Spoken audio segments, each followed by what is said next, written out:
हे guys, good morning, Radhe Radhe, जय माता दी। कैसे हैं आप सब? आई होप आप लोग बहुत अच्छे होंगे।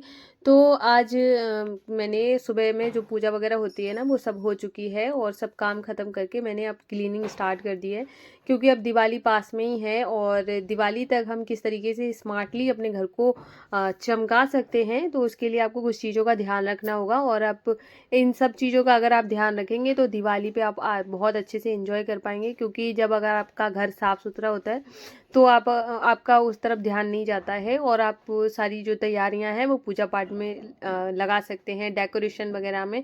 तो उसके लिए आपको थोड़ी सी कुछ बातों का ध्यान रखना है, जैसे कि आपको अभी से क्लीनिंग स्टार्ट कर देनी है। आपको सबसे पहले ध्यान रखना है, जैसे कि आपको एकदम से दिवाली के टाइम में सफाई नहीं करनी है कि आप 2-4 दिन रह गए हैं तब सफाई स्टार्ट करें।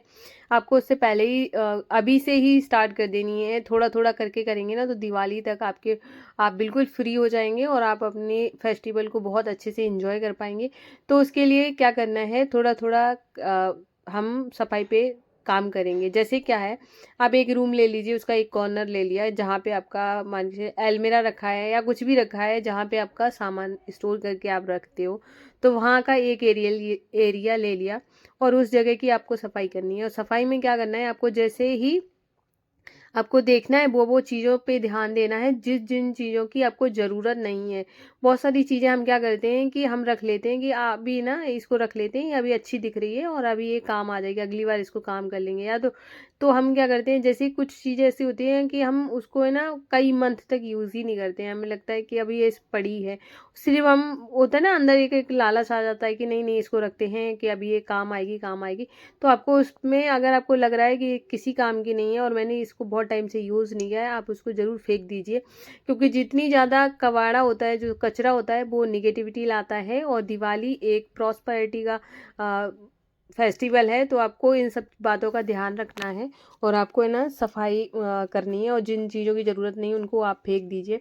या बहुत सारी ऐसी चीज़ें होती हैं जैसे कपड़े वगैरह हैं, जैसे कि आपको ज़रूरत लग रही है कि ये अच्छे कपड़े हैं, अगर पहनने लायक कपड़े हैं और आपको लगता है कि कोई पहन सकता है तो आप उसको जैसे बहुत सारे लोग हैं जिनको ज़रूरत है उन कपड़ों की, तो आप उनको डोनेट कर दीजिए, आप उनको दे दीजिए। या फिर बहुत सारे ऐसे कपड़े होते हैं जिनके हम यूज़ कर सकते हैं, बहुत सारे पोछा वगैरह या डस्टिंग के लिए यूज़ कर सकते हैं, उसमें आप ले लीजिए। फालतू के कपड़े आपको जैसे कि नहीं पहनने हैं तो वो ज़्यादा रखने का कोई मतलब नहीं है, जगह भी घेरते हैं और फिर वो निगेटिविटी लाते हैं। जैसे कि बंद पड़ी घड़ियाँ हो गई, ये सब आपको बिल्कुल नहीं रखनी है। अगर आपकी घड़ी वगैरह में सेल नहीं है और आप उसको रखना चाहते हैं तो आप उसको ठीक कराइए, सेल डलवाइए, तब आप उसको रखिए। बंद पड़ी घड़ियाँ, एक घड़ी वगैरह, इसको आपको नहीं रखना है।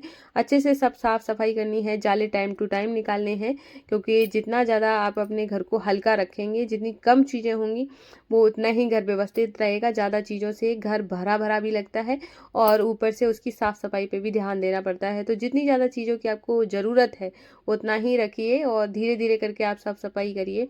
और जैसे ही आप अभी जैसे बहुत सारे बर्तन वगैरह होते हैं जिसमें आप देखिए कि कहीं चटके वगैरह तो नहीं है, तो अगर आपके आसपास है ना बर्तन के बर्तन को देके, जैसे हम लोग बर्तन खरीदते हैं ना, वैसे अगर आपके यहाँ मिलते हैं तो आप उसको आप बर्तन ले लीजिए। या फिर नहीं रखना चाहते हैं, बहुत ज़्यादा बेकार हो गए हैं, तो आप उनको हटा दीजिए। तो अब आप ऐसे दिवाली से पहले आपको ये वाली क्लीनिंग करनी है कि मुझे ना कुछ चीज़ें हटानी है जो मुझे जिसकी चीज़ की ज़रूरत नहीं है। तो आप देखेंगे आपका घर बहुत हल्का हो गया है, आपको क्लीनिंग करने में मज़ा आएगा, आपको लगेगा कि हाँ अब मैं अच्छे से घर को साफ़ करके रख सकती हूँ और मुझे ज़्यादा टाइम नहीं लगेगा। और ऐसे करके आप थोड़ा थोड़ा करके आप अपने घर की सफाइयाँ शुरू करिए और आप देखेंगे जब दिवाली आएगी ना तो आपको लगेगा कि हाँ अभी मेरे पास बहुत टाइम है, मैं अपने जो फेस्टिवल है उसको बहुत अच्छे से इंजॉय कर पा रही हूँ। और ये बहुत ज़्यादा ज़रूरी है। साल में एक बार दिवाली आती है तो लगता है ना कि हम दिवाली को अच्छे से इंजॉय करें। तो मैंने पूरे घर की क्लीनिंग कर ली थी, उसके बाद फिर मैंने बाहर देखा तो बहुत तेज़ बारिश होने लगी थी और मैं बहुत ज़्यादा थक गई हूँ। और इस वजह से मैंने सोचा कि इस ब्लॉग को ना सुबह तक कंटिन्यू करूँगी। और अभी आप देख सकते हैं कितनी तेज़ हवा चल रही है और बारिश हो रही, बहुत अच्छा खूबसूरत सा मौसम हो गया था। और अभी मैं चाय वगैरह बनाऊँगी जाके। और आप इसी तरीके से ना थोड़ा थोड़ा करके सफाई करें और बहुत आपको अच्छा लगेगा, रिलैक्स भी आएगा। आप देखना आपको बहुत, अभी से ही शुरू कर दीजिए। तो ये वाला हो गया है नेक्स्ट डे और आप सभी को फिर से good good morning, Radhe Radhe, जय माता दी। माता रानी आप सब पर अपनी कृपा बनाए रखे। और तो यहाँ पर है ना, अभी मैंने माता रानी और सभी भगवान जी को मतलब अच्छे से स्नान वगैरह करा दिया है। माधु वासु ने भी स्नान कर लिया है। और उसके बाद फिर मैं आ गई थी, तो मैं यहाँ पे कारपेट डाल देती हूँ। तो कारपेट पे बैठ के आराम से पूजा कर लेती हूँ। ये मैंने पूजा के लिए ही ले रखा है, क्योंकि है ना अच्छा लगता है, रेड कलर होता है ना, और वो बहुत अच्छा लगता है पूजा वगैरह में अगर हम यूज़ करते हैं। तो यहाँ पर है ना, जो पूजा की जो जैसे ये अभी मैं आपको बताती हूँ, जैसे हम जब हवन करते हैं तो जो हवन का जो वो होता है ना, सामग्री वगैरह होती है जो बाद में जो बचती है ना वो हवन होने के बाद में, तो उसका मैं बहुत टाइम हो गया है, तब से मैं किसी भी नदी में विसर्जन नहीं करती हूँ, उसका मतलब बहाती नहीं हूँ। क्योंकि मुझे ऐसे लगता है, मैं आपको इस वजह से ये बात बता रही हूँ कि मुझे लगता है आपको भी इस बारे में सोचना चाहिए। जैसे मेरे पास है ना बहुत सारे अभी गणेश जी है ना, 2-3 हो गए, लेकिन एक आध बार कमेंट आया है कि आप इनको ना विसर्जन कर दो, तो मैं ये सोच के विसर्जन नहीं कर पाती हूँ, क्योंकि मैं नदी में इन सारी चीज़ों को मैंने अब नहीं, मतलब मैं विसर्जन नहीं करती हूँ। मुझे ऐसे लगता है कि मैं नदी को हम लोग ही गंदा कर रहे हैं, तो क्यों ही करें।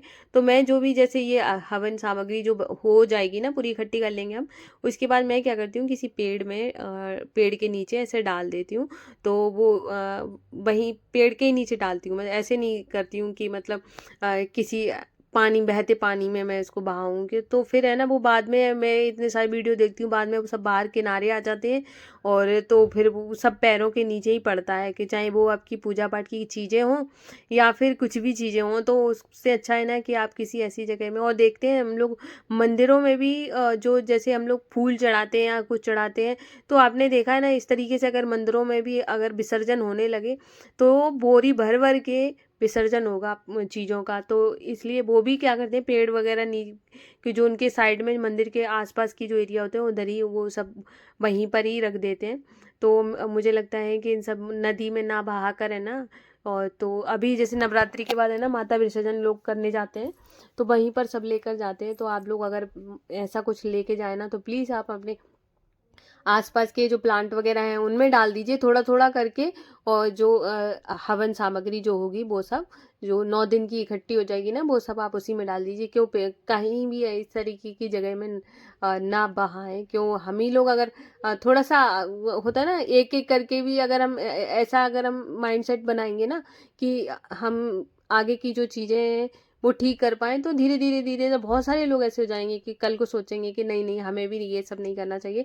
तो इस वजह से मुझे लगता है मैंने आपके साथ शेयर करी है। मैं कम से कम 3-4 साल हो गया तब से मैं नहीं देती हूँ, मतलब मैं प्लांट वगैरह में डालती हूँ। मैं नहीं, जैसे ही मैं गुरुवार की भी पूजा करती हूँ ना, तो वो भी मैं प्लांट में ही डाल देती हूँ, मैं नहीं डालती कहीं पर भी। ना ही मैं इकट्ठी करती हूँ कि मैं इकट्ठी करती जाऊँ फिर बहुत सारा इकट्ठा हो जाए, फिर मैं कहीं पर लेके जाऊँ, कहीं नदी में डालूँ जाके, वो सब मैं नहीं करती। तो मैं इसी तरीके से, और आप लोग बताना आप में से कौन कौन है जो इस तरीके का ये चीज़ें फॉलो करते हैं। क्योंकि देखो, जिनकी हम पूजा करते हैं उन्हीं की चीज़ों को हम अगर हम इस तरीके से बहा रहे हैं, बहाने के बाद वो किनारों पे पड़ी है और पैरों से पड़ रही हैं, तो फिर क्या ही हमारी पूजा का फल मिल रहा है। तो इसलिए आप लोग मुझे बता रहे हैं कि आप लोग कौन कौन लोग हैं जो कि इस तरीके की चीज़ें फॉलो करते हैं, और मैंने भी इसीलिए शेयर करी है। अगर नहीं करते हो तो प्लीज़ इन सब बातों पर ज़रूर गौर करिएगा। तो यहाँ पर मैंने अभी पूजा की पूरी तैयारी कर ली है, उसके बाद दिया जलाया।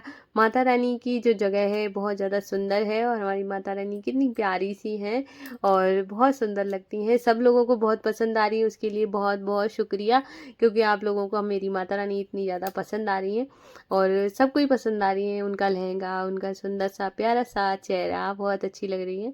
उसके बाद मेरी पूजा पाठ जैसे हो गई थी, और फिर मैंने दुर्गा चालीसा का पाठ किया। और यहाँ पे आप देख सकते हैं पूजा पाठ हो जाने के बाद मेरी माता रानी का स्वरूप कितना सुंदर है, बहुत सुंदर है। उसके बाद अभी मैं माधु वसु के भी आपको दर्शन करवाती हूँ, क्योंकि अभी बहुत दिनों से मैं माधु वसु के दर्शन बहुत कम ही करवा रही हूँ। तो मैंने कहा चलो अभी आज आपको करवा देती हूँ। तो आज ये इन्होंने पहना है येलो येलो से कपड़े, जिसमें ये बहुत सारे मतलब बहुत प्यारे लग रहे हैं। और आप लोगों को कैसे लगे प्लीज़ कमेंट करना। अगर आपको आज का ब्लॉग पसंद आया हो तो प्लीज़ वीडियो को लाइक करना, न्यू हो तो चैनल को भी सब्सक्राइब करिएगा। फिर मिलेंगे। राधे राधे, जय माता दी।